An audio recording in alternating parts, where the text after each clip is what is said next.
Blood-red sunset washed over the ocean like a battle-scarred memory, waves crashing against the steel giant of a Navy ship where destinies unknowingly converged. On the deck stood Daniel Hayes, a tired single father wearing a simple mechanic's uniform, holding a small duffel bag that looked older than his hope.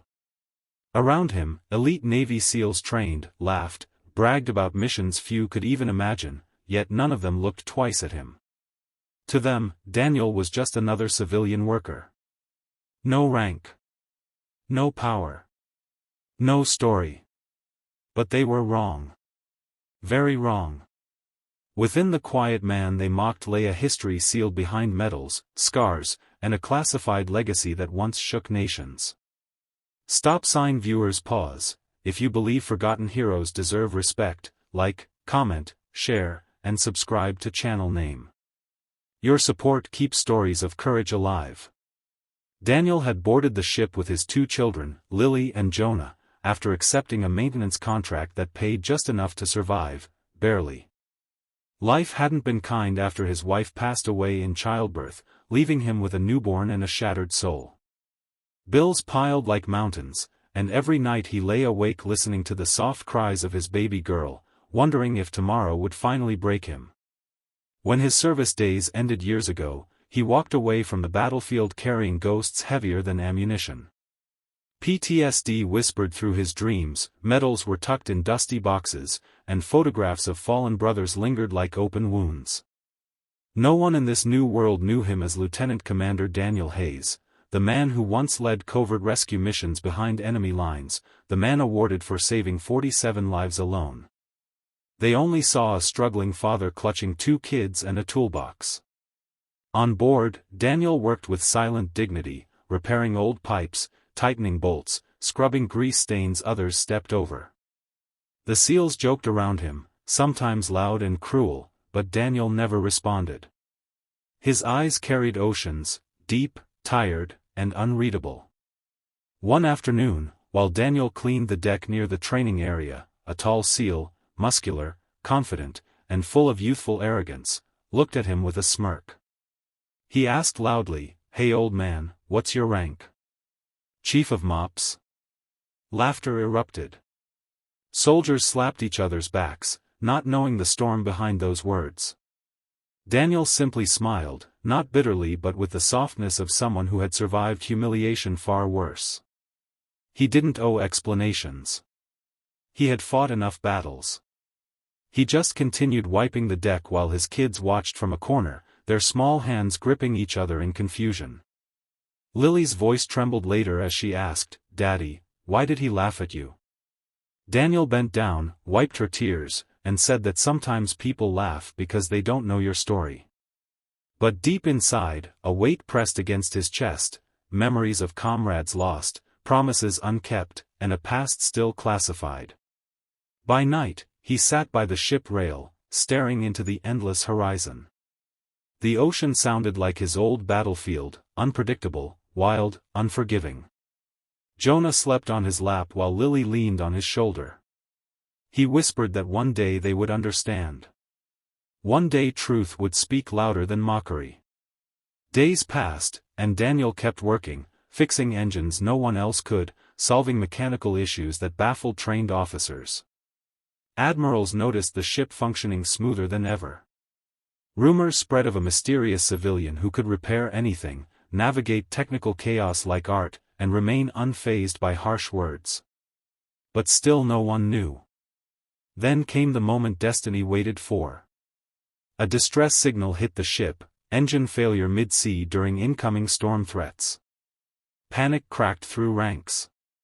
The ship's core generator malfunctioned, threatening to leave them powerless, floating vulnerable in violent waters.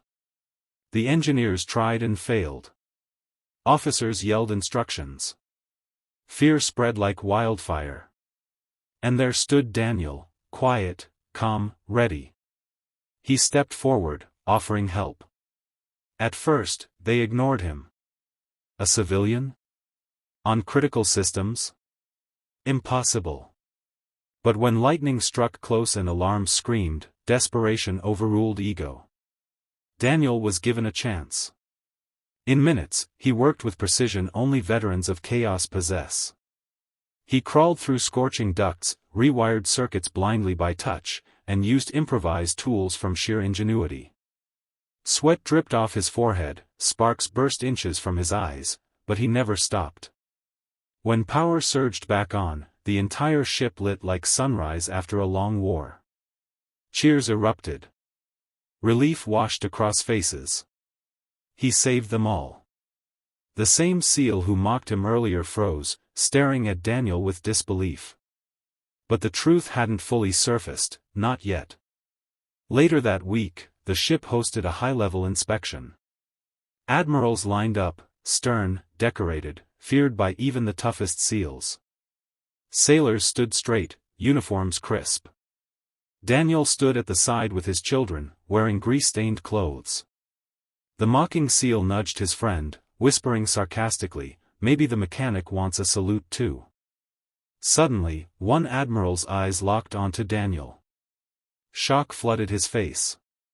It was unmistakable recognition, the kind born from classified operations and wartime legends.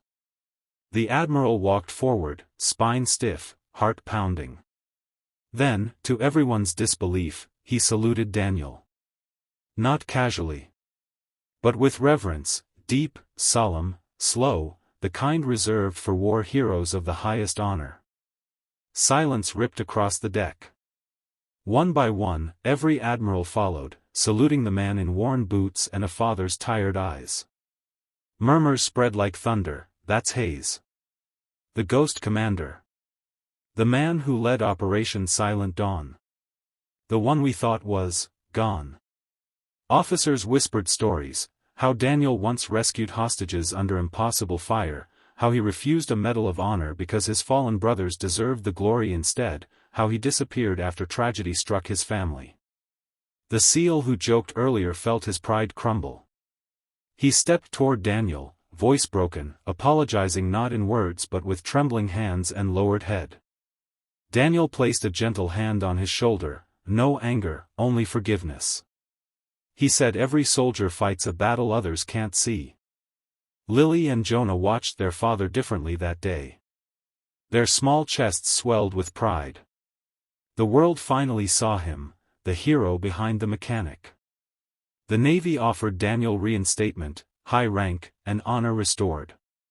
But Daniel chose what his heart longed for most, a peaceful life with his children. He agreed only to train young SEALs, teaching them humility, resilience, empathy. Soldiers who once mocked now listened with respect. His lessons were not about war tactics, but kindness, leadership, and remembering that greatness often hides behind simple faces. On his last day aboard, the crew lined up once more. This time, not for rank, but for gratitude. They watched him walk down the dock holding his children's hands, medals still tucked away, but his legacy shining brighter than gold. Their salutes followed him like waves, rising, endless, unforgettable. Because a true hero does not need to wear uniform to command respect. Sometimes heroes walk among us quietly, carrying stories braver than glory itself.